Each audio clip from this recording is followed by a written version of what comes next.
बोलो जयकारा बोल मेरे श्री गुरु महाराज की जय। सभी गुरुमुख प्रेमियों से सप्रेम जय सच्चिदानंद। हम नित्य प्रति श्री आरती के पदों में, स्तोत्र में, छंद में और स्तुति में जो उच्चारण करते हैं शब्दों का विचार करें कि क्या श्री गुरु महाराज जी ने हमारे लिए ये शब्द निर्धारित किए हैं और इन पर मनन करने से क्या कुछ मिलता है, ये भी थोड़ा विचार करके देखें और श्री गुरु महाराज जी की आज्ञा का पालन करें तो पता चल जाएगा कि अक्सर अक्सर हर बात सच्ची है। जैसे हम गायन करते हैं, जो गुरु सेवा में चित लावे, कले कलेस सभी मिट जावे। गुरु की सेवा सब सुख खान, सेवक पावे दरगह मान। गुरु आज्ञा में रहे जो कोई, तिस सेवक को दुख न होई। यानी जो गुरु सेवा में चित्त लगा देता है, चित्त लगाकर श्री गुरु महाराज जी की आज्ञा से सेवा करता है, सभी कलह कलेश उसके मिट जाते हैं, मिट ही जाते हैं। क्यों कि ये श्री सतगुरुदेव महाराज जी की आज्ञा से जो सेवा की जाती है उसकी तासीर है। जब हम उनके कहने पर चलते हैं तो दुख आएगा ही क्यों, और अगर प्रारब्ध में से कुछ हमारे हल्के कर्मों के कारण दुख आ गया है तो वो रहेगा नहीं, वो मिट जाएगा। ये श्री आज्ञा से सेवा करने का प्रताप है और सभी सुखों की खान है गुरु की सेवा। और जो करता है वो सेवक दरगाह में मान पाता है, परलोक में इज्जत पाता है। और जो आज्ञा में रहता है उस सेवक को दुख नहीं होता, नहीं होता। ये मेरे श्री गुरु महाराज जी के वचन हैं जो हम नित्य प्रति गायन करते हैं। अब हम तो वो भाग्यशाली गुरुमुख हैं, गुरु महिमा में भी हम गायन करते हैं। संस्कारी जीव ही सतगुरु शरण में आते हैं, आज्ञा को शिरोधार्य कर भक्ति के धन को पाते हैं। ऐसे विरले प्यारे गुरुमुख भव के तट जब जाते हैं, गुरु नाम की नौका बिठा निज धाम को ले जाते हैं। संस्कारी जीव ही सतगुरु शरण में आते हैं और वही संस्कारी जीव जब आज्ञा को शीश पर धारण कर लेते हैं तो फिर भक्ति का धन भी वही पाते हैं। और ऐसे विरले हम जैसे गुरुमुख जब भव के तट पर जाते हैं, भव सागर के किनारे पर जाते हैं, भव को पार करने का जब मौका आता है तो गुरु अपने नाम रूपी नौका पर बिठा के निज धाम को पहुंचा देते हैं, अपने असली घर में पहुंचा देते हैं, असली ठिकाने पर पहुंचा देते हैं। ये सेवा का महत्व है। श्री गुरु महाराज जी की चरण शरण ग्रहण करने का महत्व है। उनके बताए हुए बख्शिश किए हुए नाम का सुमरन करने का महत्व है। ये हर वक्त हमको ख्याल रखना चाहिए। एक लीला है, पंचम पातशाही गुरु महाराज जी जब नए नए सिंहासन पर विराजमान हुए थे, उसके थोड़े समय बाद हम सुनते भी रहे हैं, सुन भी रहे हैं कि पंचम पातशाही गुरु महाराज जी सिंहासन पर विराजमान होते ही जगह जगह आपने आश्रमों का निर्माण करना शुरू किया। जो पहले से काम अधूरे थे उनको पूरा करना और नए नए आश्रम बनाना। कहीं श्री मंदिर बनाए, कहीं कहीं कुछ, कहीं कुछ, यानी बहुत एक युद्ध स्तर पर जैसे कार्य होता है उस तरह से पंचम पातशाही गुरु महाराज जी के समय में जो कार्य हुए वो एक तरह से एक मिसाल है। उसी समय में 1976 की बात है। 1976 में बीना का आश्रम, बीना जो रेलवे स्टेशन जैसे अशोक नगर है उसी तरह उसकी दूसरी साइड में जो गाड़ियाँ जाती हैं, जो अशोक नगर में जो गाड़ियाँ नहीं मिल पाती, वो बड़ा जंक्शन है बीना का। तो वो बीना जंक्शन से गुरुमुख लोग हम गाड़ियाँ हमको मिलती है। तो वो आश्रम शुरू हुआ था, बन रहा था।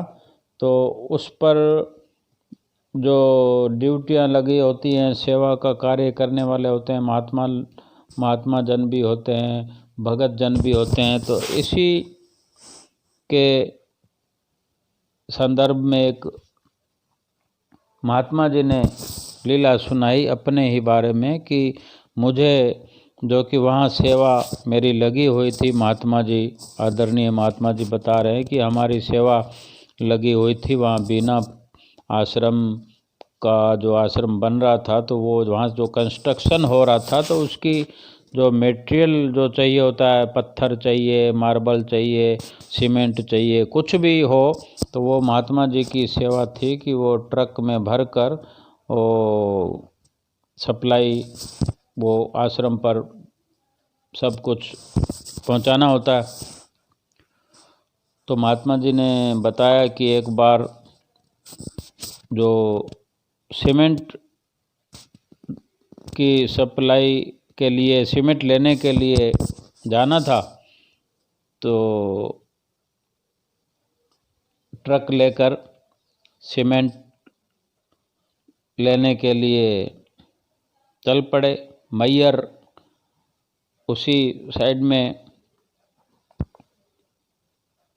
मैयर एक जगह है जहाँ से सीमेंट का ट्रक भर के लाना था। और अगस्त का महीना था, बरसात का मौसम। अगस्त में तो बरसात हुआ ही करती है, क्योंकि बरसात का मौसम है तो बरसात तो होगी। तो महात्मा जी ने बताया कि सीमेंट लेके हम आ रहे थे, सीमेंट वहाँ से भर लिया मैयर से। तो वहाँ से जब रवाना हुए तो ज़बरदस्त बरसात हो रही थी उस वक्त। तो वहाँ से मैयर से एक रास्ता तो था जो कटनी होते हुए आता था, और एक रास्ता मैयर से बीच का रास्ता, बीच से जाता था, एक शॉर्टकट रास्ता। कई बार हम देखते हैं कि कोई रास्ता ऐसा होता है जो लंबा होता है, एक रास्ता ऐसा होता है जो शॉर्टकट। तो हर रास्ते के अपने प्लस पॉइंट माइनस पॉइंट भी होते हैं, लेकिन हम कोशिश करते हैं चाहे हम सेवा करते हों या अपना घर बार के अंदर बिजनेस करते हों, तो हर कोई चाहता है कि काम जल्दी हो जाए। तो महात्मा जी ने भी वो एक बीच वाला रास्ता जो है वो अपना चूज किया, उस रास्ते का चयन किया। वो बीच का रास्ता जो है छतरपुर से मिल जाता है आगे चल के, तो छतरपुर के रास्ते से फिर आना था। उस रास्ते पे महात्मा जी चल पड़े ट्रक लेकर। तो वो रास्ता जो शॉर्टकट तो है, लेकिन वो कुछ टुकड़ा जो था वो सिंगल रोड बनी हुई होती। कई बार देखते हैं कि वो 4 लेन चल रही है, 6 लेन चल रही है, 2 लेन चल रही है, आगे चल के सिंगल रोड भी हो जाती है। फिर सिंगल रोड में भी कई बाधाएं, परेशानियां, जो भी कार्य किए जाते हैं उनमें मुश्किलों का सामना तो करना ही पड़ता है। और श्री दरबार की सेवा के लिए जिन जिन गुरुमुख प्रेमियों को, महात्मा जनों को जो भी सेवाएं मिली हैं, उन्होंने श्री दरबार की सेवा की है, कर रहे हैं, तो कितनी मुश्किलों का, परेशानियों का सामना करना पड़ा होगा। तो ये इस लीला में है कि ये केवल एक ट्रक भर के लाना था, उसके अंदर ये परेशानी है। तो वो आश्रम का निर्माण कितने समय में होता है, एक आश्रम का। और फिर श्री आनंदपुर दरबार के अंदर तो 24 घंटे काम चलता रहता है, तो उसमें तो कितने ही निर्माण होते हैं, लगातार रात और दिन काम चलते रहते हैं। यानी काफ़ी देर तक भी काम चलता है। रात को जब कोई चीज़ फिनिश करनी हो तो रात को हम देखते हैं 10 बजे तक, 11 बजे तक, 12 बजे तक भी आवाज़ें आ रही होती है मिस्त्रियों की। वो कटर जो हैं पत्थर काट रहे होते हैं। अगर कोई लगता है कि श्री गुरु महाराज जी कभी ऐसा फरमान करते हैं, वचन करते हैं कि ये फलां दिन तक ये काम होना चाहिए, तो कितने कितने मिस्त्री लगा के वो काम को किया जाता है। और जब संपूर्ण होते होते नज़दीक दिन आ जाते हैं तो रातों को भी काम करते हैं। जब हम दरबार में होते हैं तो आराम से सो रहे होते हैं, लेकिन वहाँ पर काम चल रहा होता है। तो उस काम को चलाने के लिए, व्यवस्था करने के लिए जो व्यवस्थापक हैं, भगत लोग हैं, दरबार के महात्मा जन लोग हैं, तो वो उनको देख रेख के लिए भी तो उन मजदूरों के साथ, मिस्त्रियों के साथ लगकर सेवा करनी पड़ेगी, तभी तो हो पाएगी। इतना निर्माण कैसे होता है, हम विचार करें कि हम थोड़ी सी सेवा करके थक जाते हैं। और दरबार की रचना यूं ही नहीं हुई।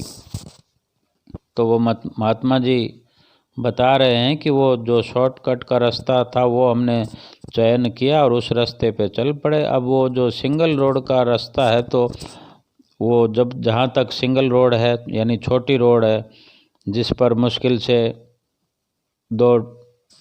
एक ट्रक चलता हो, ऐसा कुछ होता है। तो वो महात्मा जी बता रहे थे कि जो रास्ते पे चलते हैं तो थोड़ी दूर पहुँचे हैं, गए हैं, तो एक ट्रक खड़ा था आगे, जो खराब था।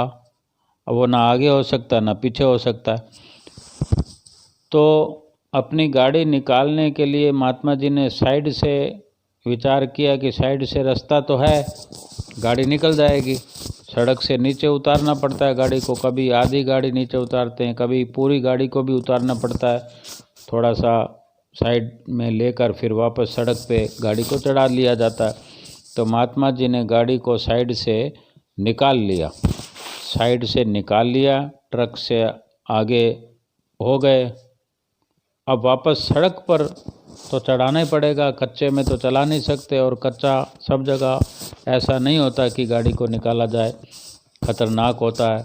तो जब महात्मा जी अपने गाड़ी को सड़क पर लेने लगे, गाड़ी सड़क पर चढ़ाने लगे, तो सड़क पर चढ़ नहीं पा रही थी, ट्रक चढ़ नहीं पा रहा सड़क पे, क्योंकि जो चक्के उसके कच्ची मिट्टी में थे, वो तो मिट्टी भी चिकनी थी। तो जैसे ही वो रेस देते, ट्रक को प्रेशर देकर ऊपर चढ़ाने लगते, तो वो चक्के जो हैं, गाड़ी के टायर जो हैं, वो धंसते हैं गाड़ी में, क्योंकि बरसात हो रही थी। और ज्यों ज़्यादा करते तो वो और धंसने का वो ऐसा लग रहा था। तो महात्मा जी ने गाड़ी रोक दी, बंद कर दी। गाड़ी बंद करके और श्री गुरु महाराज जी जो ट्रक में विराजमान रहते हैं, मंदिर बना होता है गुरुमुख प्रेमियों का, महात्मा जनों का जो ये सफ़र का कार्य होता है, बसें चलती हैं, जो ट्रक चलते हैं, सब में श्री गुरु महाराज जी विराजमान होते हैं। क्योंकि ट्रकों में सफ़र करने वाले सेवादार कहाँ रात होती है कहाँ दिन होता है कोई पता नहीं, तो वो नित्य नियम की श्री आरती पूजा, गाड़ी को रवाना करते वक्त श्री गुरु महाराज जी का मत्था टेकना, रास्ते में टेकना, जहाँ दिल करे। तो ऐसी जो सिचुएशन आई तकलीफ़ की, तो महात्मा जी ने गाड़ी बंद करके और श्री गुरु महाराज जी के मंदिर में अगरबत्ती जलाई और ध्यान किया, प्रणाम करके ध्यान में बैठ गए, सुमरन में बैठ गए और श्री गुरु महाराज जी से प्रार्थना की। प्रार्थना तो करनी है, और जब कोई रास्ता नहीं है तो श्री गुरु महाराज जी की मौज से ही सब कुछ होता है, तो श्री गुरु महाराज जी करेंगे। तो महात्मा जी ने प्रार्थना में जो अपनी परेशानी बता रहे थे कि श्री गुरु महाराज जी आपकी आज्ञा से ही सारी सेवा हो रही है, आपने सेवा में लगाया है, वही सेवा हम कर रहे हैं। और ये भी बात है कि आपकी मौज के बिना हम कर भी नहीं पाते, लेकिन अभी यहाँ इतनी परेशानी आ गई है, दुख की घड़ी है कि हमसे नहीं हो रहा, और सारी रात अगर इसी तरह बरसात चलती रही तो हो सकता है जो जहाँ गाड़ी खड़ी है वो मिट्टी धंस जाए, तो बहुत बड़ी परेशानी हो सकती है, मुसीबत हो सकती है, आप ही कुछ कीजिए। तो इस तरह 10 मिनट सिमरन पे बैठे महात्मा जी, और देखते देखते बरसात बंद, और बरसात बंद होने के साथ साथ क्या हुआ कि 20 व्यक्ति ऐसी रात के अंदर आ गए ट्रक के पास में, और आ कर के कहते हैं महात्मा जी से कि बाबा आप ट्रक को चलाओ, हम धक्का लगाते हैं। तो महात्मा जी ट्रक को स्टार्ट करके रवाना करने लगे। उन्होंने धक्का लगाया, एकदम से गाड़ी सड़क पे चढ़ गई, और सड़क पर चढ़ाकर जब महात्मा जी देखने लगे कि इतने लोग आए हैं, और क्या बताते हैं कि वो कैसे लोग थे कि एक तरह से जैसे मिलिट्री वालों की वर्दी होती है, सब ने एक ही वर्दी पहनी हुई, मिलिट्री की वर्दियां पहनी हुई, सबकी एक जैसी शक्लें। महात्मा जी बताते हैं कि एक जैसी शक्ल तो कितनी होती है, 2 जुड़वा भाई हों तो भी उसमें कह सकते हैं, लेकिन फिर भी गौर किया जाए तो थोड़ी शक्ल में कहीं ना कहीं कोई फ़र्क होता है। लेकिन मान भी लें कि 2 जुड़वा भाई एक जैसे हो सकते हैं, लेकिन 20 लोग एक जैसे नहीं हो सकते। तो फिर महात्मा जी ने देखा कि चलो हमारी गाड़ी सड़क पर चढ़ गई है, अब उन लोगों से कुछ पूछा जाए कि कोई मेहनताना देना है, नहीं तो कुछ प्रसाद दिया जाए। तो देखने लगे तो कोई भी नज़र नहीं आ रहा, कोई भी नहीं है। तो हॉर्न बजाया, आवाज़ भी लगाई, कोई नहीं दिखा। तो महात्मा जी समझ रहे हैं कि ये श्री गुरु महाराज जी उन सब के वेश में आकर अपनी ही गाड़ी को रवाना करवा दिया। ये गुरु महाराज जी की अपार कृपा है कि वो चाहे जिस तरह से आए, और यही सच्चाई है कि अगर कोई भी गुरुमुख प्रेमी कहीं भी तकलीफ़ में है और वो श्री आज्ञा को मानकर श्री गुरु महाराज जी के वचनों पर अमल करने वाला है, वो जहाँ भी पुकार करे, जहाँ भी मुसीबत आए, वहाँ श्री गुरु महाराज जी किसी न किसी रूप में आकर हमारी मदद करते हैं और करते ही हैं। बोलो जयकारा बोल मेरे श्री गुरु महाराज की जय।